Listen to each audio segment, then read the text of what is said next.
안녕하십니까.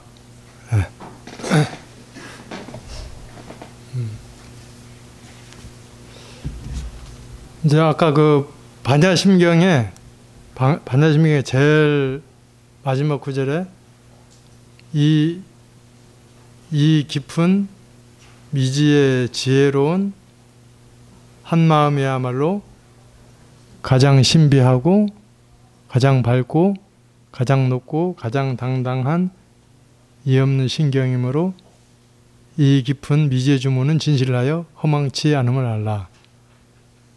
이의 깊은, 그러니까 그 주문이 뭐예요? 예?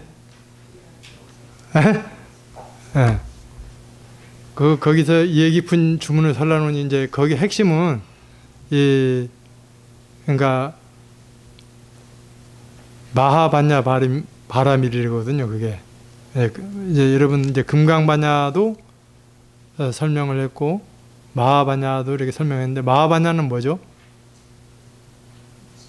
큰 지혜.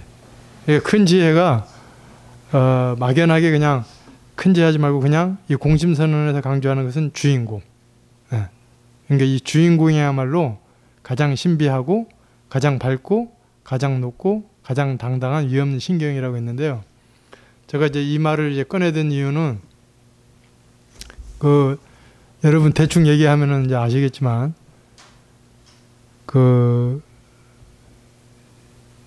한 거사님이 몸이 아파가지고 위쪽이 아프신가 봐요. 그래서 모든 걸 병원에 가도 해보고 약도 먹어봐도 안 되고, 그다음 기도도 열심히 이제 관세음보살을 많이 찾았는데 안 돼가지고, 그래서 이제 유튜브를 보고, 그래서 이제 유튜브를 제가 잘 이렇게 매해마다 이렇게 신경 써서 이렇게 촬영을 하는데, 그 유튜브를 보고 한번 이 주인공 관법을 해보면은 하면 좋겠다, 그렇게 마음을 왔는데, 그 이분이 아주 그냥 매달리는 그런 기분이어서 이걸로만 한번 승부를 걸어보겠다. 죽기 전에 한번 해봐야겠다. 처음에는 좀 반신반의하면서 그렇게 했는데, 그래서 지금 지금 5월달이니까 한 6개월 정도 되네요. 그렇게 하면서 처음에는 반신반의하면서 정말로 열심히 했던 것 같아요. 하루 종일 그 내면의 그 불성 주인공을 찾다가 하는데, 이분이 전화가 어저께 왔어요. 어저께 와서 뭐라고 하냐면은, 아무리 해도 뭔가 이렇게 진전이 없으니까 이제 다 포기를 했대요. 이제 그냥 죽어야겠구나. 그래서 다 포기를 해가지고 가만히 이걸 체념이라고 하잖아요. 그 상태에서 근데 내면 안에서 무슨 생각이 나냐면은, 이거 쑥뜸을 뜨면은 나을 것 같다는 그런 생각이 들었대요. 그래서 이제 한 며칠 이렇게 뜨니까 밥 같은 거는 못 먹고 하루에 그냥 죽 한 그릇 조그맣게 이렇게 드셨나 봐요. 근데 이제 그 쑥을 뜨면서 음식도 더 당기고, 그렇게 해서 자기가 살 수 있다는, 자기가 이렇게 하면은 계속하면 살 수 있다는 믿음이 생겼대요. 그래서 제가 이제 그분 얘기를 들어보면서 느낀 게 뭐냐면은, 주인공에 이렇게 관한다고 하지만 살려고 하는 집착이 너무 강했던 것 같아요, 그분이. 예. 저도 저도 과거에 그런 경험이 있었고, 그 산데 보니까, 근데 이분이 정말로 열심히 했어요. 열심히 했는데 딱 마지막에 안 되고 하니까 그냥 체념. 네. 그게 이제 바로 이제 내려놓는 거예요. 무심으로. 네. 그 비유를 이제 하나 얘기하자면은, 부처님이 이렇게 열반하시고 나서 이제 제자들이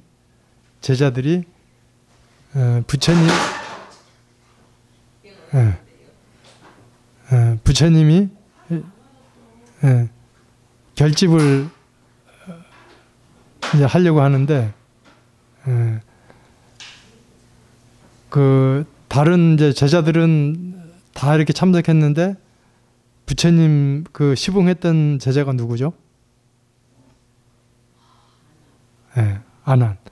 그 아난 그 제자가 부처님이 그 시봉을 했기 때문에 부처님이 설법을 한 거를 다 애우다시피 했어요.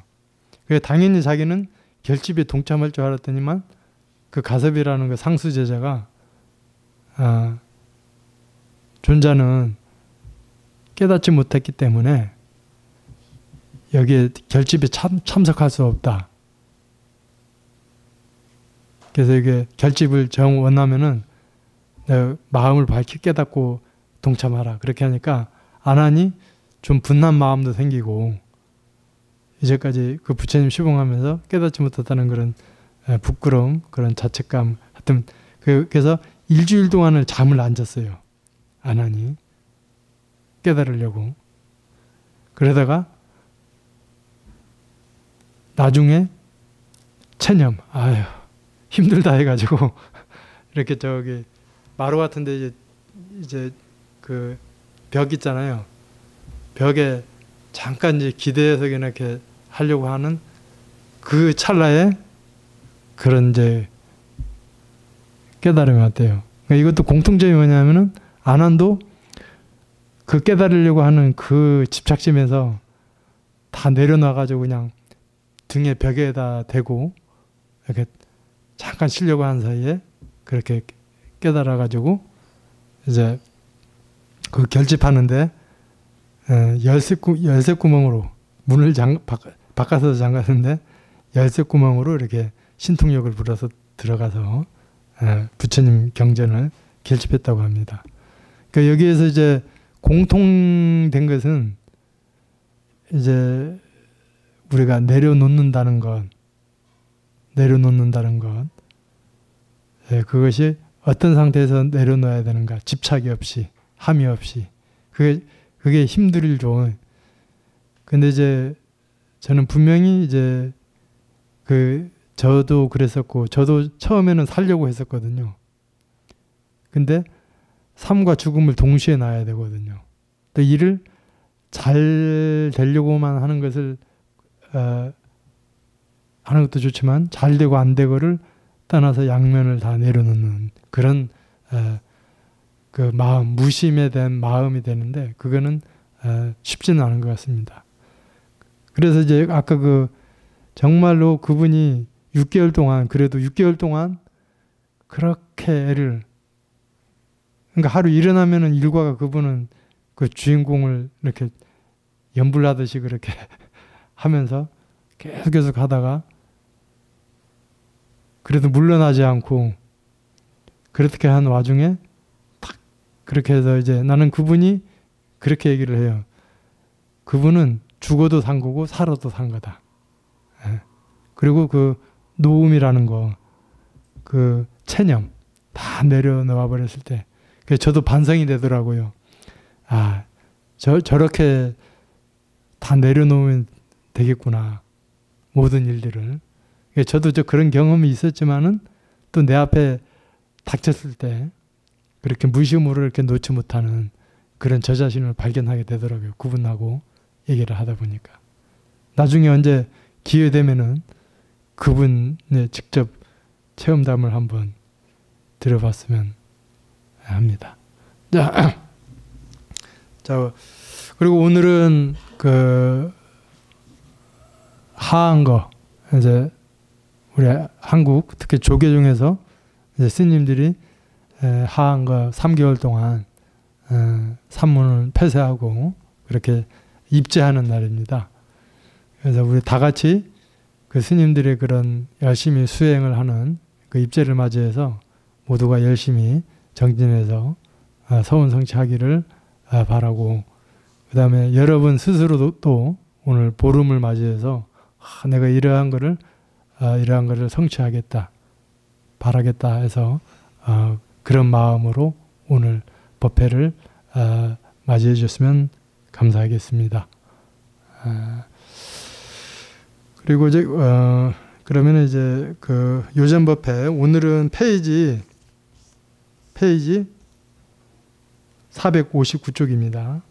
그 진화에 대해서 이렇게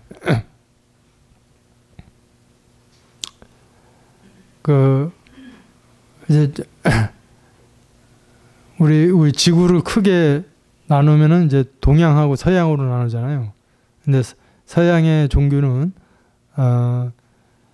그 하나님 그 기독교 사상으로 해서 하나님이 세상을 창조했다는 그런 창조설을 이렇게 받아들이고 있습니다. 근데 이제 그 진화론 주장한 그 과학자, 생물학자 아십니까? 예. 그 다윈이라는 그 영국의 생물학자인데요. 이분이 그러니까 1980년도 아니 1800년대 1809년에 출생해서 1882년도에 돌아가셨는데, 그러니까 이 1800년도에 지금부터 한 200년 전인가요? 200년 넘었죠. 근데 이분이 처음에 그 모든 이 생명은 한 조상으로부터 시작되었다. 그래서 이제 예를 들자면은 우리 인간도 그 이렇게 동물에서 원숭이에서 이렇게 진화해서 사람이 됐다고 하니까 그 영국의 모든 사람들이 그 다윈을 비난하기를 밑에는 원숭이 몸, 위에는 다윈의 얼굴을 해서 많이 이제 비난을 하던 그런 시기였습니다. 근데 이제 이 다윈이 그때 그 진화론을 설명하면서 가장 그 핵심적인 게 뭐냐면 적자 생존. 이게 무슨 말이냐면은 모든 생명은 거기에 최적화가 잘 이 자연에 적응해서 살아난 그 생명체만이 살아남고 거기에 적응하지 못하는 생명체는 도태된다, 퇴화된다. 그리고 그 살아남은 생명체들은 계속 자기가 번식하고 생존하려기 위해서 자꾸 이렇게 진화를 해 나간다는 거예요. 그러면서 이제 이런 살아남은 그 생명체들은 그 자연을 선택하면서 진화를 창조적인 그런 원동력으로 해서 이제 살아간다고 합니다. 그렇게 하면서 이제 이분이 1800년에 진화론을 그렇게 생물학적으로 설명을 했는데 그 1980년도에 들어서 그 진화 심리학이라는 게 있는데요. 이게 무슨 말이냐면은 동물이 육체적 성장뿐만 아니라 거기에 마음이 있기 때문에 그 마음으로 인해서 진화가 된다. 이게 진화 심리학입니다. 그렇게 해서 지금 여러 분야로 이렇게 연구가 되어 있습니다. 그래서 오늘 제가 이 다윈의 진화론을 얘기하는 이유는 이제 스님께서 이 불교는 이제 윤회 진화를 얘기합니다. 근데 이제 이 스님이 진화를 어떻게 설명을 하는지 그 다윈의 진화론 그리고 최근에 제기된 진화 심리학 이거를 비교해 나가면서 한번 공부해 보도록 하겠습니다. 자, 한번 읽어볼게요. 1. 세상을 살펴보면 살아있는 모든 것들은 쉴 새 없이 움직이고 있다. 새는 새대로, 산짐승은 산짐승대로 바삐 움직이고 온갖 벌레와 미물들도 나름대로 부산하게 움직이고 있는데 이 모두가 좀 더 진보하고자 하기 때문이다. 자, 여러분들은 좀 바쁘게 살잖아요. 일도 하고 뭣도 하고 하는데 뭐 때문에 그렇게 해요?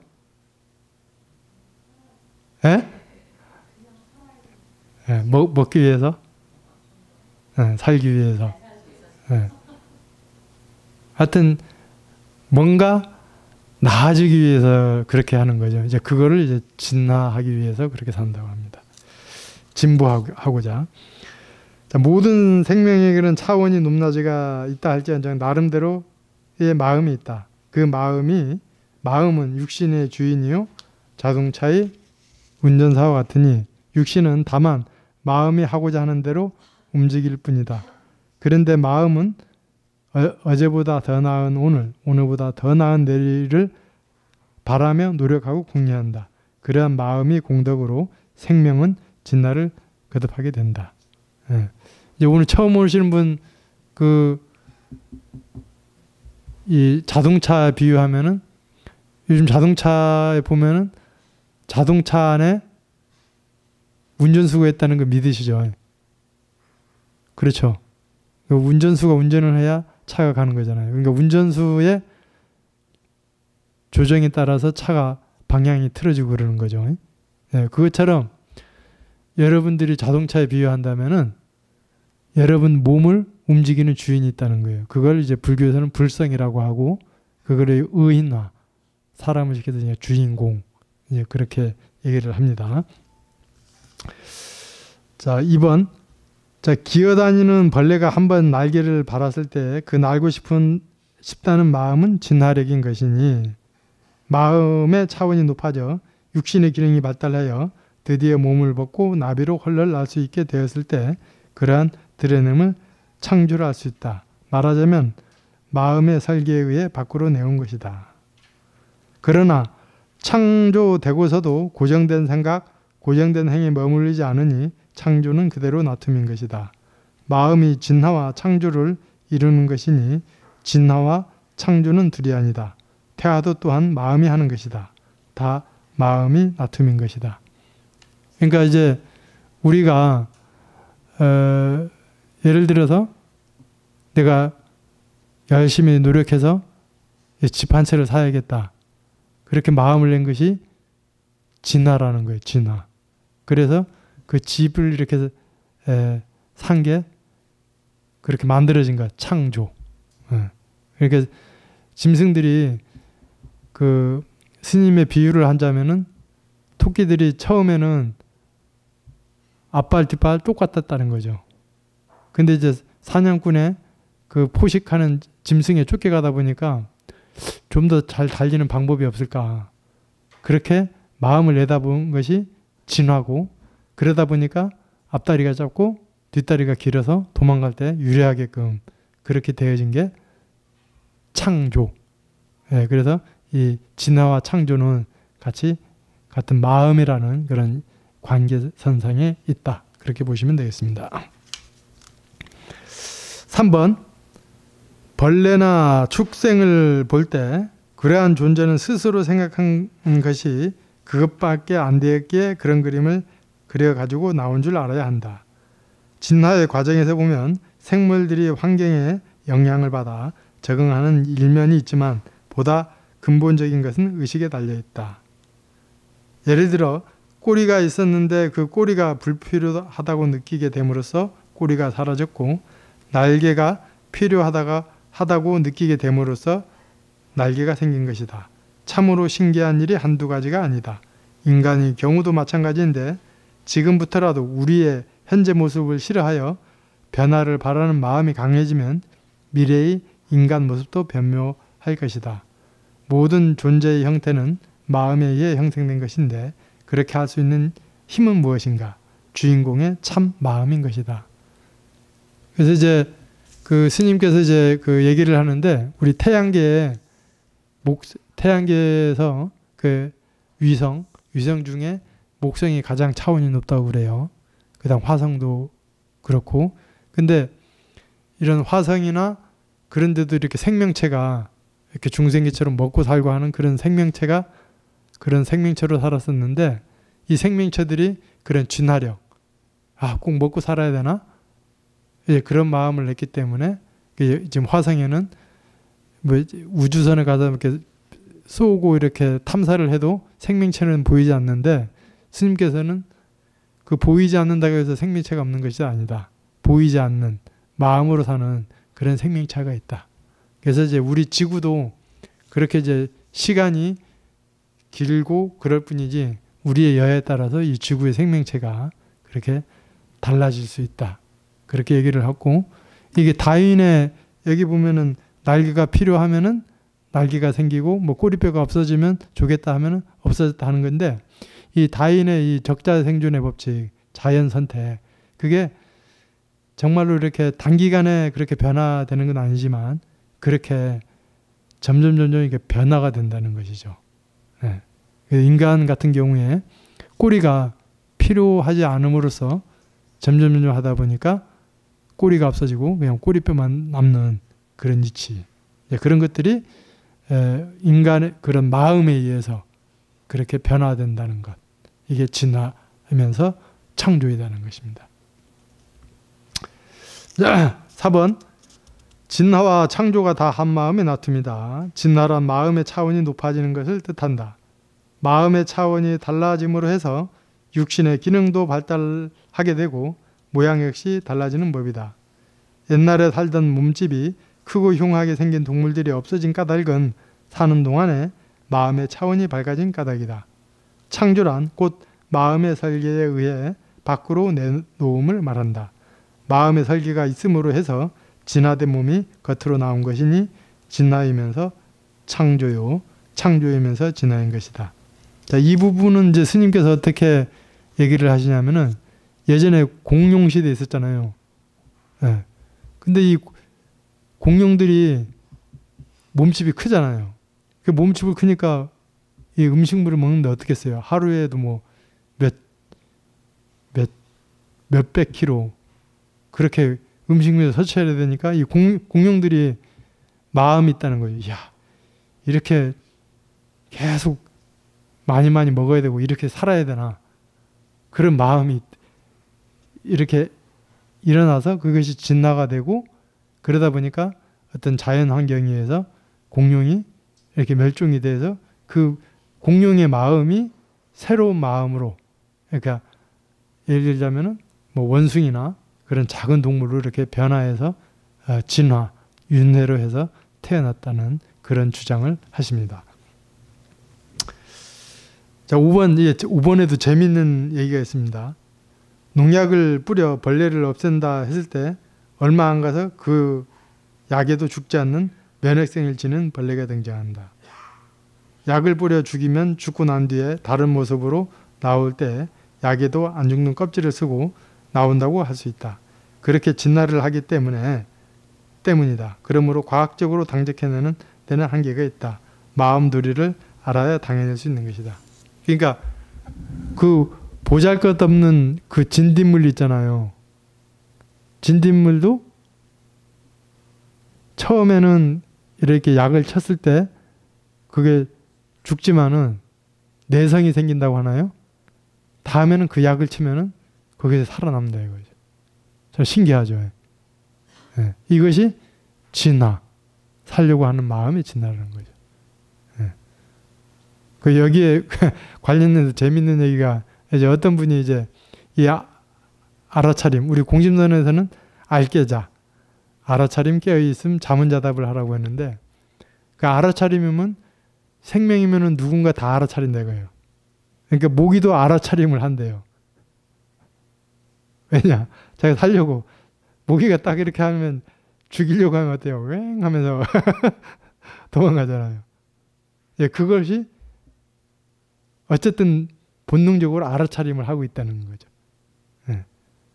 그러니까 그 모기도 살려고 알아차리려고 하는데 하물며 우리 인간이 알아차림을 해야 된다 이거지. 알아차림 안 하고 그냥 자기 업식대로 그대로 탐나면 탐나는 대로 화나면 화나는 대로 어리석으면 어리석은 대로 그렇게 가면은 짐승과 똑같을 바 없다 이거죠.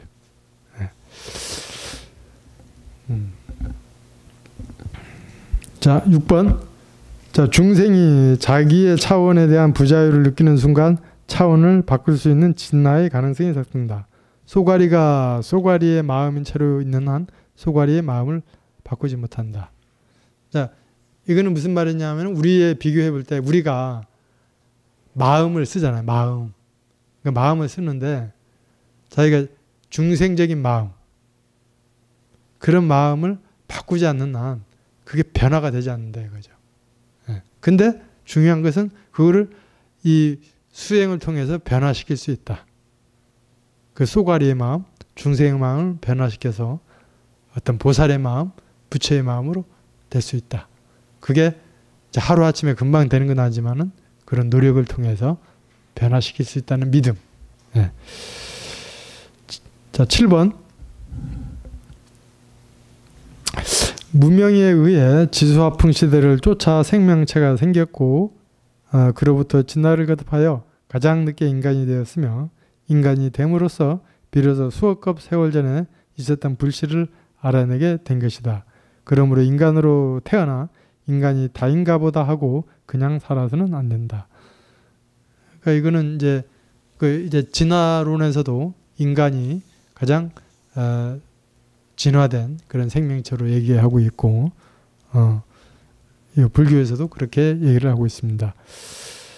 8번. 우리는 전자에는 미생물이었다. 벌레였고 구더기였다. 그로부터 수억 급을 거쳐 진화해 왔는데 그것은 육신 속에 수없는 중생이 존재하는 것만 보아도 알 수 있다. 몸속에 중생들이 운행하고 있기에 혹성 같은 이 큰 몸뚱이가 움직일 수 있는 것이다. 아무튼 우리 인간이 되기까지엔 수없는 변모를 거듭해온 것이므로 어떤 짐승을 보더라도 그것이 나의 진나의 한 단계 과거의 나의 모습인 줄 알아야 한다. 그래서 그 모든 존재를 알아야 비로소 사생의 자부가 될 수 있는 것이다. 자, 이제 뭐 그냥 의학적으로 얘기하자면은 이제 뭐 우리 인간 안에는 이제 크게 오장육부로 돼 있다고 하잖아요. 그리고 세포가 뭐 수백억 조, 뭐 수조라고도 하면서 그 세포들이 여기 보면은 이제 벌레고 이제 구더기로 이렇게 비교할 수 있는 거예요. 그게 업식이라고도 표현할 수도 있고. 그래서 이런 이 세포는 하루에도 순간순간 죽고 살고를 반복을 한대요. 예. 그러면서 정말로 그래서 이제 예를 들어서 그 큰 병이 있을 때는 어느 부분의 세포가 제대로 작용을 못하기 때문에 병이 나고 그러잖아요. 근데 이것도 뭐 운동을 하든 이렇게 관을 하면서 기도를 하면서 기도 정진을 하면서 그렇게 변화할 수가 있다는 거죠. 예. 여기에서 또 강조한 것은 이 지금 우리 주위에 수많은 그런 벌레라든가 짐승이 있는데 그런 거를 그냥 남의 생명으로 볼 것이 아니라 나의 전자에 진화되지 못했던 모습이다. 그렇게 바라봐야 된다. 그러면은 모기를 죽일 때도 자비스럽게 죽일 수 있고 그 죽일 때 정말로 중요해요. 그러니까 광명진언하면서 거기에 광명진언 그 지혜의 광명진언, 광명이 지혜잖아요. 지혜로운 마음으로 자비스러운 마음으로 죽여야지 원망하는 마음으로 죽으면 안 된다 이거죠. 그 모기는 알고 있다 이거죠. 그래요. 그러니까 그 죽는 순간에 그 지혜의 마음으로 죽였을 때는 모기가 행복하게 죽지만은 원하는데 분노의 마음으로 죽이면은 모기도 분노의 마음으로 원난을 갖고 업이 된다 이거죠. 그거는 이제 해보면 여러분들이 수행을 하면서 이제 느껴가시기 바랍니다. 저도 어떤 때는 분노한 마음으로 죽기도 하고 어떤 때는 자비한 마음으로 그렇게 할 때도 있습니다. 9번. 자, 인간의 입장에서 볼 때 쓸데없고 하찮은 것들이 왜 생겼을까 하지만 모든 존재는 진화의 과정이 있는 것이다. 따라서 그것은 우리의 과거 모습이자 옛 친구들이며 인간에 이르는 진화 과정이 증명들이다.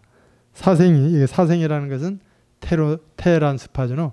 테로, 그 다음 뭐 알로, 그 다음에 스파에서, 그 다음 화에서 나는 거. 자, 사생이 미생물에서부터 진화되어 가는 것을 보면 연달아 줄을 잇고 있는 것과 같고 또 생명체마다 그 몸 안에 사상이 각기 있어서 몸 안에서 또 진화되고 하고 있으니 어디가 중심이고 누가 기준점이냐 하기도 어렵고 어디가 시발점이고 어디가 종점이냐고 하기도 어렵다.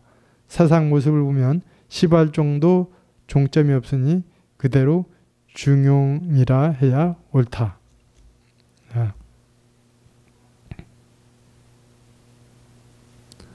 자, 여기에서 이제 이 생명들이 끝없이 줄을 잇고 이렇게 진화되어, 그러니까 그 인간이 돼서 부처가 될 때까지는 계속 윤회를 하면서 이렇게 변화하고, 또 이렇게 진화만, 이렇게 예를 들어서 진화만 하느냐. 예를 들어서 사람 같은 경우에도 사람으로 왔어도 이렇게 공부해서 깨달은 사람이 있는가 하냐면은 사람이 잘못해가지고 다시 지옥으로, 짐승으로 좌천되기도 한다 이거죠. 네. 이제 그런 과정이 어디가 잘되고 못되고를 떠나서 결국에는 성불하기 위한 과정이다. 그렇게 설명도 합니다. 자, 때가 되면 왜 옷을 벗고 죽음에 드는가? 그것은 차원을 바꾸기 위한 것이다. 애벌레가 자라서 나비가 되고 매미가 되는 과정처럼 더 차원을 높여서 제 몸을 형성시키고자 하는 절차인 것이다. 예를 들어 다리가 짧으면 더 길게 만들고 길면 짧게 만들기 위해 그렇게 하는 것이니 실은 자유자재로 해나가는 것이다. 인간에 있어서 그러한 절차가 왜 필요하냐 하면 그것은 물리가 터지고 지혜가 샘솟게 하는 과정이기 때문이다. 사람이 경험을 통해 삶의 모든 것을 익히고 늙었을 때 벼이삭이 익어 고개를 숙인 것과 같으니 살아가면서 불편했던 것, 하고 싶었던 것, 그런 것들을 모습을 받고 그대로 반영해 가지고 되나오게 된다. 그러므로 수억겁을 거쳐 인간이 몸을 받기에 이르는데 다시 좌천했어야 되겠는가. 자, 이거는 이제 이 글을 읽으면서 제가 느끼는 것은 우리가 살다 보면은 수많은 시행착오를 하잖아요. 근데 이제 특히 이제 불교의 우리 인간은 원래 양심을 갖고 있어요. 양심. 이게 잘되고 잘못된 거를 잘 알아요. 그리고 반성도 해요. 근데 이제 이 불교에서는 거기에다가 또 뭐를 받냐면은 개를 받습니다. 개. 예. 여러분들은 5개를 받고 스님들은 이제 340개 그런 개를 받는데 잘못되고 잘하면서 그것이 이제 성숙되기 대한 과정이다 이거지. 참회를 통해서. 그러니까 여러분들이 설령 잘못을 했더라도 거기에 낙담하거나 실망하지 말고 정말로 그 알게자를 하면서 정말로 이것도 공한 거야. 이것도 더 다음에는 안 그렇게 할 수 있어. 그렇게 되돌려놔서 관나라 이거죠. 네, 그렇게 되면은 그런 자기의 실수, 잘못한 것들도 결국에는 깨달음에 가기 위한 과정이다. 그렇게 보면 되는 거죠. 자, 우리는 진날을 거듭한 끝에 마침내 이 귀중한 인간계에 태어났다. 그동안의 뼈아픈 나날들이야 오죽했겠는가마는 인간계에 태어나서 어찌 오밀조밀한 잔재임이나 보면서 세월을 보낼 것인가. 지금 깨달아 이 세상을 제도하면 부처보살이 될 것이요. 한 생각을 잘못 일으키면 축생, 악이 지옥계로 전락할 수도 있을 것이다. 어찌 1분 1초인들 헛되이 살겠는가. 그래서 사람들이 참 다양해요. 그 돈을 많이 부를 축적한 사람들은 부를 다 축적했으면은 이게 사람이 왜 살아야 되는가. 그렇게 하면서 그 물질적인 부를 다 내려놓고 정신적인 것들을 추구해야 되는데 그렇지 못하는 사람들 있잖아요. 그냥 그 부에 흥청망청하게 쓰면서 물질에 하면서 결국에는 오히려 물질을 안 가질 것만 많지 못하게 잘못되는 경우도 있죠. 근데 아까 얘기한 것처럼 아무것도 진짜 힘들고 몸이 아파 이제 죽게 됐는데 거기에 낙담하지 않고 정말로 그 기회를 공부로 삶아가지고 정진해 나가는 그 모습. 이걸 어떻게 설명을 해야 될까요? 이제 그것이 여러분들의 마음에 달려 있다고 봐야 돼요. 여러분들이 그 한 생각, 여러분들이 어떻게든 나는 이 공부를 하고 싶다. 어떻게 되면 어떻게 살아야 될 것인가? 참된 삶이 무엇인가? 참된 행복이 무엇인가? 그렇게 평소에 생각했던 사람들은 그것을 추구하게 됐다는 거죠. 그러니까 여러분들은 지금 어떻게 살아야 될 것인가? 어떤 삶을 살고 어떤 수행을 하면서 살아야 될 것인가? 이걸 다시 한번 생각해 보게 됩니다. 자, 진화란 보다 나은 상태로 나가는 것이다. 진화의 원동력은 욕구라는 마음의 작용이니 그러한 진화에서 욕구가 없었다면 이 세상은 재미없고 삭막했을 것이다. 그러나 그러한 욕구 중에 마지막 욕구는 보리심, 즉 깨닫고자 하는 욕구이다. 그러한 욕구가 있어야 인간은 진화한다. 수억 급 동안 살아볼 양으로 발버둥 치며 쫓고 쫓기면서 피나는 세월을 첩첩으로 넘겨온 우리들이니 이제 인간의 몸을 받아서 어떤 마음을 가져야 하겠는가. 그러니까 그래요. 이제 뭐 공부를 하는 데는 모든 욕심을 내려놔라.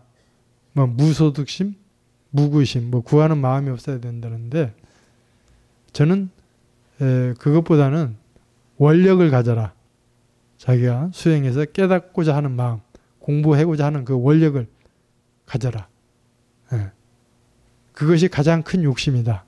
근데 이제 중요한 것은 잘 보세요. 아까 제가 처음에 그 거사님 예를 들면서 설명했지만은 내가 깨닫고자 마음을 내잖아요. 그 수행하고자 하는 마음을 내잖아요. 이제 그거를 내되 정말로 주인공의 몰락 놓고 해라 이거죠. 놓고 뭐를 하고 싶은 걸 하라 이거죠. 그랬을 때 그 몰락 놓은 만큼 내려놓은 만큼 무심이 되고 내려놓은 만큼 함이 없이 하면 된다는 거죠. 그 저도 막 그래서 그것 때문에 상당히 갈등이 많았어요. 아이고 뭐 공부하려고 하는 마음을 내면은 그리친 것이다 그런 얘기 들어봤죠. 이제 그랬는데 아이고 뭐 어떻게 해야 되나 하지 말아야 되나 해서 일부러 예불도 안 나가보고 이렇게 정진도 안 해봤어요. 그렇게 해보니까 저는 더 괴롭더라고요. 차라리 그냥 일어나서 졸려도 이렇게 참선도 하고 절도 하고 그래야 이제 그러면서 저 나름대로 터득한 게 그렇구나. 이렇게 정진을 하더라도 내가 하는 게 아니라 주인공이 하는 거로구나. 그런 마음으로 항상 알아차림하면서 수행을 했을 때 그게 무구심이 되고 무소득심이 되는 거. 자, 13. 진화는 활동력이다. 활동력이 없으면 자제력도 생기지 않는다. 창조력도 생기지 않는다. 그런데 중생들은 고정된 생각에서 헤어나지 못하는 경우가 많으니 마음도 개발 못하고 새 설계를 내놓을 줄도 모른다. 창조력도 없게 된다. 그러므로 부처님이 엄청난 말씀을 알지 못한다. 그러니까 정말로 이렇게 여러분들이 진화하는 활동력이라는 것은 마음을 낸다는 것. 이 마음을 낸다는 것은 어떤 때는 보살님이 얘기했죠. 어떤 때는 아무 생각 없이 그냥 푹 쉬고 싶을 때도 있지만은 보통 마음을 내야 된다는 거죠.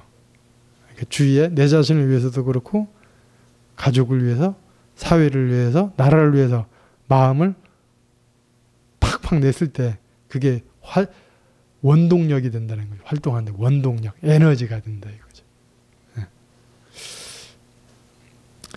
자, 진화의 마지막입니다. 진화의 완성은 대자유, 무량공덕의 부처가 되는 것이다.